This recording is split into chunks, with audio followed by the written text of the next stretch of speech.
नमस्कार दोस्तों, आप देख रहे हैं द मयंक रिपोर्ट। अब देखिए, ये लाल कलर का जो आपको नीचे में बटन दिख रहा होगा, उसको छू के आप टीका लगा लीजिए और मंदिर आ ही गए हैं तो घंटा बजा दीजिए। चलिए 10 क्वेश्चन का जो ये सीरीज हम लोग लेके आए हैं तो उसको आगे बढ़ाते हैं। ज़्यादा टाइम ना गंवाते हुए पहला क्वेश्चन जो है उसको हम लोग डिस्कस करेंगे। इस सीरीज में आपको ये पता चलता है कि एक क्वेश्चन से कैसे हम लोग 10 क्वेश्चन का डिस्कशन करते हैं, क्योंकि एग्ज़ाम में जो है ये सेम क्वेश्चन यही नहीं आता है, कोई दूसरा घुमा फिरा के क्वेश्चन आता है, क्योंकि अभी कंपटीशन बहुत टफ होने लगा है। तो हम लोग को ऐसे पढ़ना पड़ेगा कि एक क्वेश्चन से अगर 10 क्वेश्चन की तैयारी हमारी रहेगी तो कंपटीशन में हमको उस क्वेश्चन को सॉल्व करने में बहुत ही आसानी रहेगा। तो चलिए उसी स्टाइल में हम लोग इस क्वेश्चन को सॉल्व करते हैं। तो पहला क्वेश्चन है, जो पंचायती राज संस्थाओं के संगठन के 2 स्तर होने का जो है सुझाव किसने दिया? तो ये जो है अशोक मेहता समिति, यही जो थे पंचायती राज संस्थाओं के संगठन के 2 स्तर होने का सुझाव दिए थे। अब आपको दिमाग में ये क्वेश्चन आ रहा होगा कि सादिक अली समिति कौन था, राजमन्नार समिति कौन था, सरकारिया आयोग रिपोर्ट कौन था। तो सबके बारे में हम बताएंगे। पहले जो है अशोक मेहता समिति के बारे में इस क्वेश्चन का जो है डिस्कस वो हम लोग देख लेते हैं। इस क्वेश्चन का डिस्कस देखिए, इसमें बताया गया है कि अशोक मेहता समिति का जो गठन है 1977 ईस्वी में हुआ। अशोक मेहता की अध्यक्षता में किया गया था।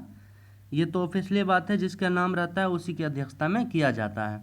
अब इस समिति के द्वारा कुछ रिपोर्टें दी गई, 132 सिफारिशें की गई थी। इसकी प्रमुख सिफारिशें क्या क्या थी इसके बारे में हम लोग को जानना होगा। इसमें था पहला सिफारिश, राज्य में विकेंद्रीकरण का जो है प्रथम स्तर वो जिला होना चाहिए।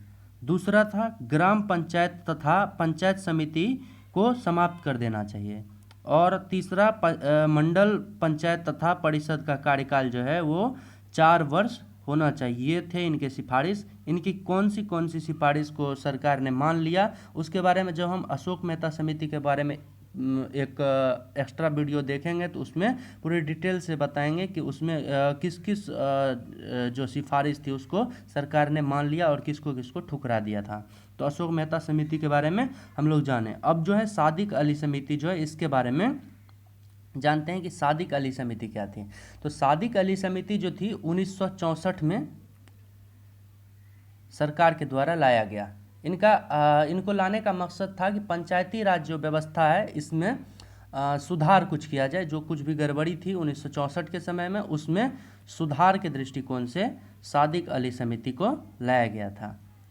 अब है दूसरा, ये राजमन्नार समिति क्या था। इसका तो आंसर हम लोग जान गए, जो अशोक मेहता समिति हुआ। अब राजमन्नार समिति, सादिक अली समिति तो जान गए। सादिक अली समिति जो पंचायती राज व्यवस्था में जो है सुधार के लिए लाया गया था। राजमन्नार समिति जो था 1970 में राजमन्नार समिति का गठन किया गया। 1970 में इसलिए गठन किया गया क्योंकि केंद्र और राज्यों के बीच जो था उस समय कुछ संबंध गड़बड़ हो रहे थे। जैसे राजकीय आपात होता है या राज्यपाल से संबंधित कुछ क्वेश्चन होते हैं जिससे कि मुख्यमंत्री पर प्रेशर रखा जाए केंद्र की तरफ से। तो राज्य और केंद्र के साथ जो संबंध था उसी को सुधार करने के लिए राजमन्नार समिति लाया गया। उस समय तमिलनाडु और भारत संघ के बीच कुछ लफड़ा चल रहा था, इसी कारण से। इसके बारे में अगर आपको पूरे डिटेल्ड वीडियो चाहिए तो आप कमेंट कीजिएगा कि राजमन्नार समिति क्या था, तो हम एक अलग वीडियो बना देंगे राजमन्नार समिति के बारे में। अभी ये MCQ है तो इसमें थोड़ा थोड़ा जानकारी हम ले लेते हैं एग्जाम की ये प्रोस्पेक्टिव से कि राजमन्नार समिति क्या था। तो राजमन्नार समिति जो था 1970 में लाया गया और केंद्र और राज्यों के बीच के विवाद को जो है सुलझाने के लिए, तमिलनाडु सरकार और भारत सरकार के बीच के विवाद को सुलझाने के लिए यह समिति लाया गया। इसके जो सिफारिशें थी, क्या मान लिया गया क्या नहीं मान लिया गया, ये अलग वीडियो में हम लोग देख लेंगे। अब चौथा है सरकारिया आयोग रिपोर्ट। ये सरकारिया आयोग रिपोर्ट क्या था? सरकारिया आयोग रिपोर्ट जो था 1983 में लाया गया। इसमें केंद्र और राज्य से ही संबंधित उनके शक्ति के बारे में बताया गया। जो केंद्र और राज्य के बीच अगर विवाद होता है तो किसकी क्या शक्ति रहेगी, उसके बारे में इसमें बताया गया है। इसके जो सरकारिया आयोग रिपोर्ट के जो मतलब हेड थे राजेंद्र सिंह सरकारिया, जो कि सुप्रीम कोर्ट के मुख्य न्यायाधीश, रिटायर्ड मुख्य न्यायाधीश थे, उन्हीं के अध्यक्षता में ये आयोग लाया गया था। इनका मकसद क्या था हम लोग जान लिए कि केंद्र और राज्य से संबंधित यदि कोई विवाद होता है तो उनके शक्ति का जो बंटवारा है, क्या किसकी शक्ति है, उसके बारे में जानकारी प्राप्त करना था। अब चलिए दूसरे क्वेश्चन पर इसी तरह से दूसरे क्वेश्चन को डिस्कस करते हैं। दूसरा क्वेश्चन है, भारत में जो है न्यायिक पुनरीक्षण की शक्ति का प्रयोग किया जाता है। किसके द्वारा किया जाता है? न्यायिक पुनरीक्षण का शक्ति। तो अब हमें जानना होगा कि न्यायिक पुनरीक्षण होता क्या है। तो न्यायिक पुनरीक्षण होता है न्यायपालिका की वह शक्ति जो कार्यपालिका व विधायिका के उन कानूनों तथा आदेशों को असंवैधानिक घोषित कर सकती है जो संविधान के आदर्शों के खिलाफ हो। केशवानंद भारती केस के मामले में भी यही हुआ था कि उसमें जो था कार्यपालिका के द्वारा कुछ ऐसे कानून बना दिए गए थे लैंड रिफॉर्म से रिलेटेड, जिसमें आम जनता को प्रॉब्लम हो रहा था। उसमें केशवानंद भारती जी जो थे वो सुप्रीम कोर्ट चल गए। उसके मामले में क्या हुआ था, सुप्रीम कोर्ट ने फैसला दे दिया था यही मतलब उस पर पुनर्विचार करने का, जो कार्यपालिका की कोई भी कानून है उस पर पुनर्विचार किया जा सकता है। तो ये था न्यायिक पुनरीक्षण की शक्ति के बारे में। तो इसका जो पावर है मतलब कौन कौन इसका पुनरीक्षण कर सकता है, तो इसका आंसर है जो केवल सर्वोच्च न्यायालय द्वारा। अब आप ही बताइए, अगर उच्च न्यायालय या अन्य छोटे मोटे न्यायालय को भी, जैसे डिस्ट्रिक्ट कोर्ट हुआ, उनको भी दे दिया जाए तो कार्यपालिका के काम में बहुत ही बाधा आ जाएगी। तो इसलिए सिर्फ सर्वोच्च न्यायालय को जो है इसकी शक्ति दी गई है कि कोई भी कार्यपालिका या विधायिका का जो कोई भी काम है उसके बारे में जो है कौन पुनर्विलोकन कर सकता है। अब इसका जो व्याख्या है उसके बारे में थोड़ा हम लोग देख लेते हैं, जो व्याख्या क्या है। तो इसका व्याख्या है, भारत में न्यायिक पुनरीक्षण सर्वोच्च न्यायालय का अधिकार है। इस संदर्भ में वह विधायिक कार्य की वैधता या अवैधता के संबंध में अंतिम निर्णय सुना सकता है। मूल विधि देश के संविधान के उपबंधों के अनुरूप है या नहीं। तो केवल सर्वोच्च न्यायालय इसका आंसर हो गया। अब चलिए, इसमें तो दूसरा क्वेश्चन को डिस्कस करने के लिए है नहीं ऑप्शन, तो अगले क्वेश्चन की तरफ चलते हैं जिसमें डिस्कस करने का रहेगा, हम खुद कर दिया करेंगे। अगर इसमें भी अगर आपको कोई प्रॉब्लम हो रहा है तो कमेंट कीजिए। हाँ, और जो चैनल है उसको लाइक शेयर एंड सब्सक्राइब आप लोग कर दीजिए। तीसरा क्वेश्चन है, कुलीज नालिका का जो है प्रयोग क्या उत्पन्न करने के लिए किया जाता है। कुलीज नालिका का प्रयोग क्या उत्पन्न करने के लिए किया जाता है। एसएससी 2002 में पूछा गया है। अब कुलीज नालिका होता क्या है दोस्तों? कुलीज नालिका होता है एक्स किरणों का जो है उत्सर्जन करने के लिए, जो एक्स किरण का उत्सर्जन करते हैं उसी को हम लोग कुलीज नालिका कहते हैं। अगर इस पे भी डिटेल वीडियो चाहिए कुलीज नालिका क्या होता है तो आप कमेंट कीजिए, हम बना देंगे। अब कुलीज नालिका का आप एक बार आप लोग चित्र देख लीजिए कि कुलीज नालिका कैसा होता है।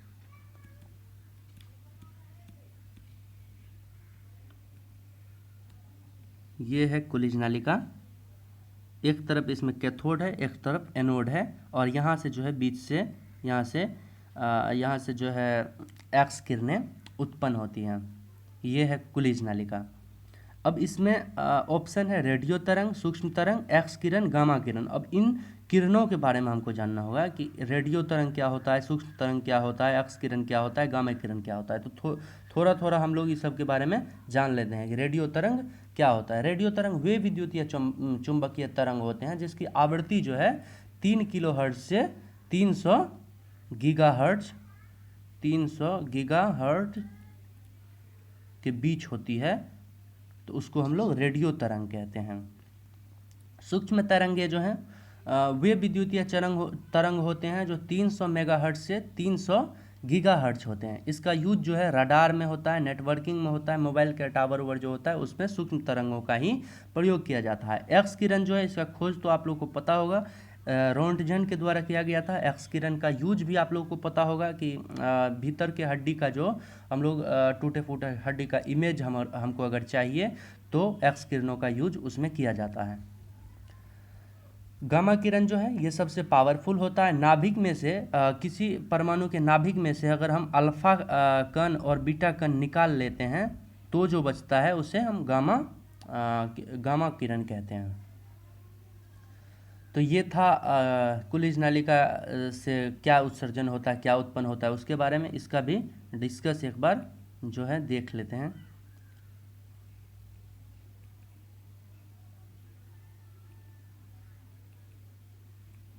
इसमें बताया गया है कि कुलिज नालिका का प्रयोग एक्स किरणों को उत्पन्न करने के लिए किया जाता है। उस निर्वात नालिका को एक्स किरण नालिका या एक्सरे ट्यूब कहते हैं जो एक्स किरण उत्पन्न करती है। एक्सरे नालिकाओं का विकास क्रुक्स की नालिका से हुआ है जिससे सर्वप्रथम एक्सरे खोजा गया था। इन नालिकाओं से प्राप्त एक्स किरणों के अनेक उपयोग हैं जैसे रेडियोग्राफी, कैट और डोपर इस्तेमाल होने वाले स्कैनर और एक्सरे क्रिस्टलोग्राफी इत्यादि में। तो आपको ये अंदाज़ा लगा होगा कि कुलिज नालिका का प्रयोग क्या उत्पन्न करने के लिए किया जाता है। तो एक्स किरण जो है उसको उत्पन्न करने के लिए कुलिज नालिका का प्रयोग किया जाता है। चौथा क्वेश्चन है, निम्न में से वह वैज्ञानिक कौन है जिसने पहली बार रुधिर परिसंचरण की व्याख्या की थी। रुधिर परिसंचरण की व्याख्या की थी एसएससी 2003 में पूछा गया क्वेश्चन है। तो इसका आंसर जो है वो हार्वे होगा। अब ये चार जो वैज्ञानिक हैं Leeuwenhoek, Harvey, Mendel, Ronald roans, इन सब के बारे में जानते हैं बारी बारी से। ल्यूवेनहॉक जो है सूक्ष्मजीव विज्ञान के जनक थे। इनके द्वारा जो कुछ माइक्रोस्कोप लॉन्च किया गया था तो वो मतलब जीव विज्ञान के क्षेत्र में एक क्रांति ला दी थी। वो ल्यूवेनहॉक के द्वारा ही लाया गया था। सूक्ष्म जीव विज्ञान के इसे जनक माना जाता है। हार्वे के बारे में तो इस क्वेश्चन के डिस्कशन से ही पता चल जाएगा जो हार्वे क्या थे। हार्वे के बारे में, हार्वे जो थे मानव शरीर में रक्त के परिसंचरण की खोज इंग्लैंड के चिकित्सक विलियम हार्वे ने की थी। इसकी खोज की विस्तृत व्याख्या 1628 में ईस्वी में प्रकाशित पुस्तक an anatomical study of the motion of the heart and of the blood and animals में मिलती है। तो ये जो थे विलियम हार्वे वो रक्त परिसंचरण की खोज की इंग्लैंड के चिकित्सक ये थे। अब है तीसरा मेंडल। मेंडल जो थे अनुवांशिकी के जनक हैं। ये मटर के पौधे से अनुवांशिकी का खोज किए थे। रोनाल्ड रोन्स जो है इसके बारे में भी एक ये मतलब इंडियन ही थे। तो इसके लिए एक जो है फोटो के माध्यम से आप लोग देख लीजिए।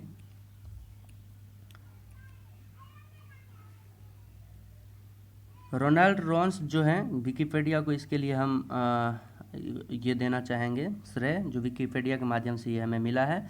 रोनाल्ड रॉस एक ब्रिटिश नोबेल पुरस्कार विजेता थे। उनका जन्म भारत के उत्तराखंड राज्य के कुमाऊं के अल्मोड़ा जिले के एक गांव में हुआ था। उन्हें चिकित्सा तथा मलेरिया के परजीवी प्लाज्मोडियम के जीवन चक्र के अन्वेषण के लिए सन 1902 में नोबेल पुरस्कार जो है प्रदान किया गया था। सोर्स जो है विकिपीडिया है। तो आपको रोनाल्ड रोन्स के बारे में भी पता लग गया होगा।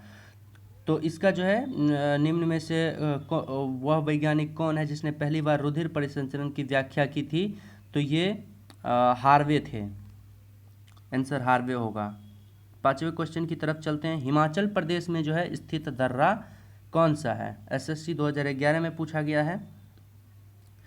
तो ये सिपकिला दर्रा होगा। ला इसमें जो ला है उसका अर्थ दर्रा ही होता है। सिप की नाम है और ला का अर्थ दर्रा होता है। तो इसका डिस्कशन देख लेते हैं।